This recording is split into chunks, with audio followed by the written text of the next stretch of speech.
long-awaited 8th chapter and the prologue to the Alter Realm story arc has finally arrived. Despite its short length, it's packed to the brim with revelations that give us more questions than answers. So, let us yap about it, shall we? The chapter begins with us investigating what happened to our Alter Realm research team after the communication with them was lost. During our search, we bump into a mysterious girl and are attacked by Starless posing as ARKS. The heroes manage to get surrounded, but the mysterious girl somehow opens a dimension ripper, allowing the heroes to flee back to Halpha. After catching some breath, they decide to go back to the Alter Realm, since they still haven't found the research team. The mysterious girl seems to have no memories, but despite that, she has exceptional combat prowess. Aina suggests she should pick a new name for herself and start making new memories. And with that, Lucia joins the party. The heroes manage to follow the trail of the research team, however. By the time they find them, it's already too late. That's when Alter Crawford reveals himself, and our heroes figure out that the Alter Realm is actually a copy of Halpha. To be continued. The fact that Starless are copying ARKS shouldn't come as a surprise to people who have been paying attention to little details. Ever noticed how some dolls and Starless units blatantly resemble ARKS classes or attacks? Or how about Dark Maggles and Dark Xavier using PSO2 compound techniques? Even their portable turrets are a blatant copy of our current tech. Whatever the Starless are, they seem to have intricate knowledge of what ARKS are and used to be 1,000 years ago, as well as the opponents we faced in the past. A lot of unfinished ruin enemies simply get completed by Starless magic, which is very concerning. This makes it all the more interesting when considering what we do know about the Starless. They're a species aware of ARKS, in a time period where everyone else has all but forgotten about the organization. Yet, after successfully destroying the anti-Starless attack squad, they decided to vanish, knowing that one day ARKS will rise again. This is of course because Vile was subconsciously pushing Zepheto to recreate ARKS, and conveniently, the Starless didn't return until after the Halpha experiment successfully concluded, the result of which was the 4th clone. But what is the 4th clone exactly? The game never seems to dwell on it, but it is a huge elephant in the room. What is it a clone of? The chamber in which the 4th clone is held is very reminiscent of one of those mothership doors that lead directly to Xion, or one of her clones. That detail leads me to believe that it's probably not referring to being the beginning of the 4th generation of Halphan ARKS. But let's explore the Xion possibility. For those of you who haven't played PSO2, Xion is essentially a planet born with intelligence. It is able to calculate everything within the entire universe.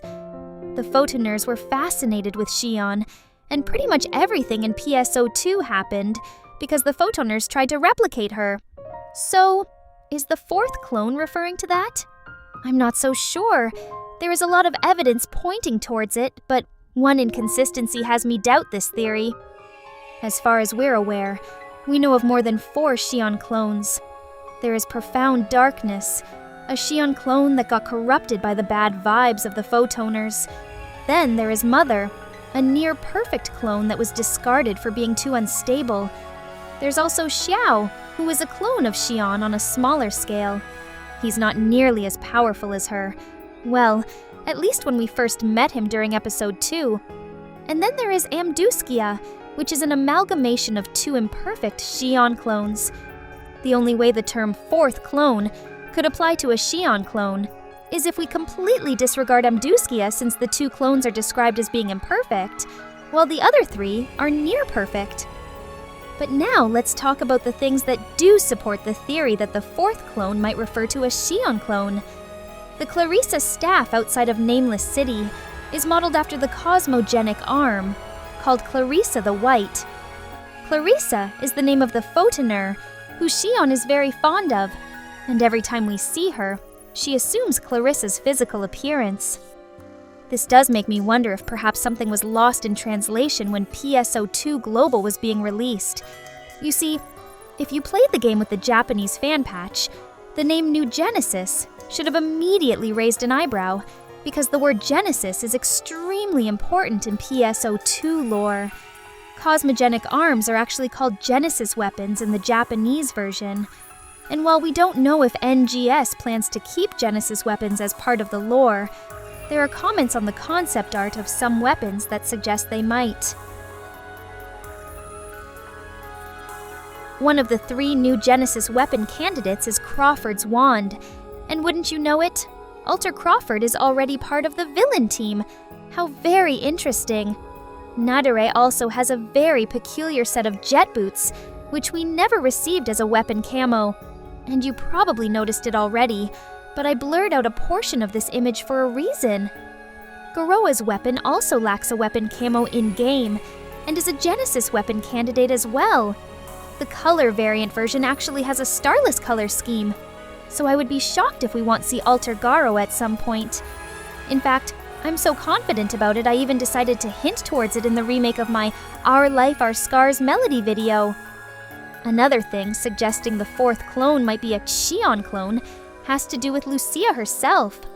You know what they say, the eyes are a window to a person's soul, and this girl has very beautiful eyes.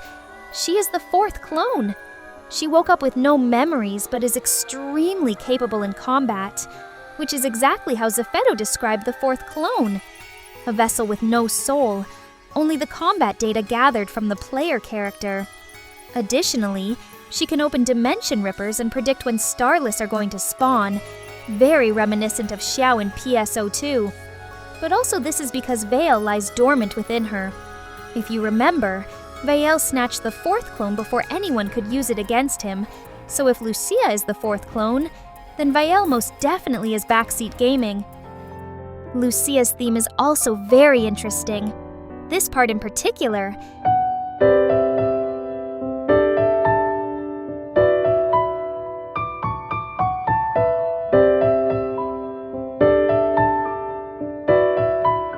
It sounds very similar to this part.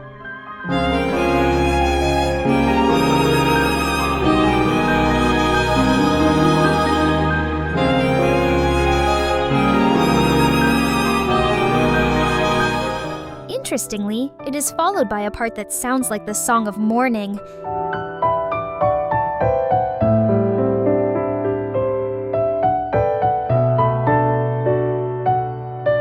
This makes me think that perhaps the song has some unknown meaning we have yet to discover.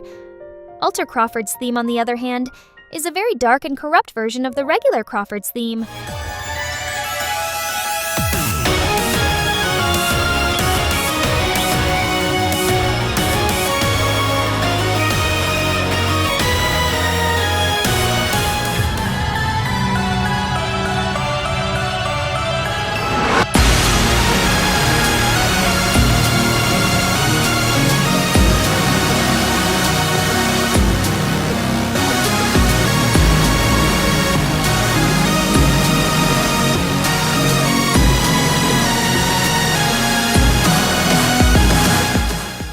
I must admit, I wouldn't be able to make this connection on my own since this theme only plays once during the entire game.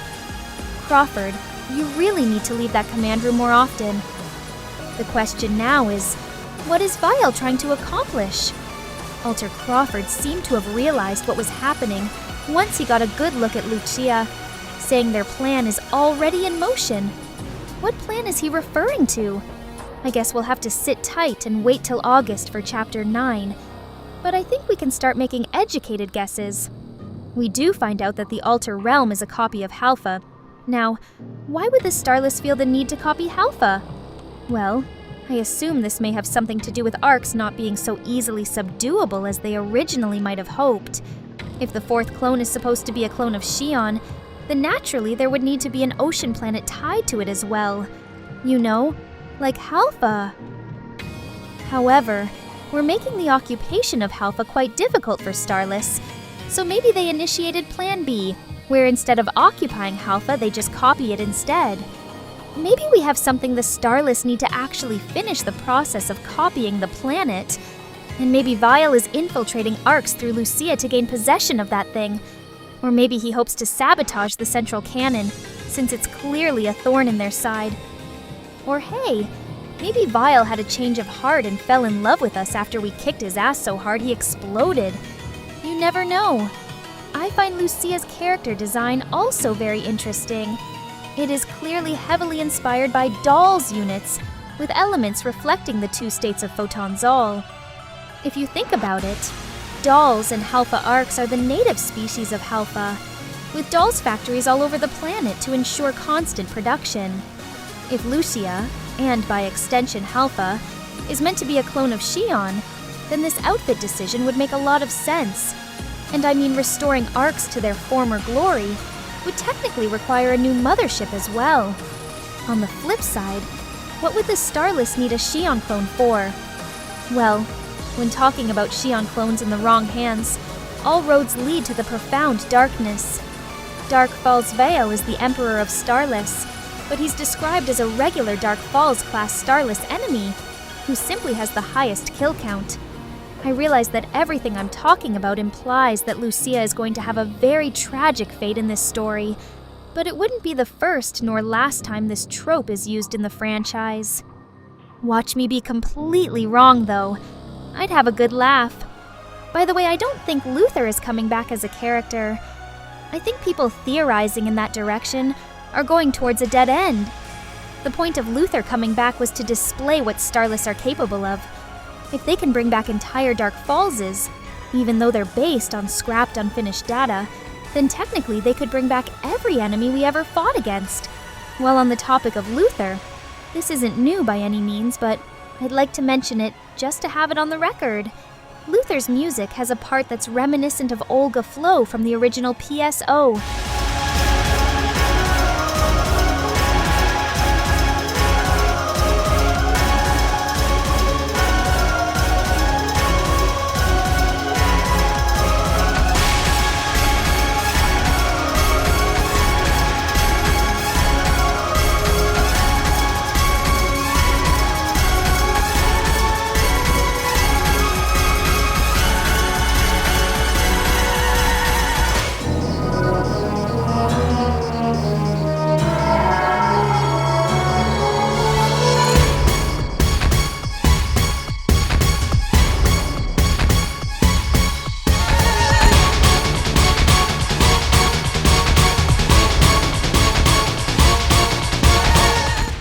This is intact even in his NGS iteration, and in fact many of his new attacks are direct references to PSO Dark Falls enemies.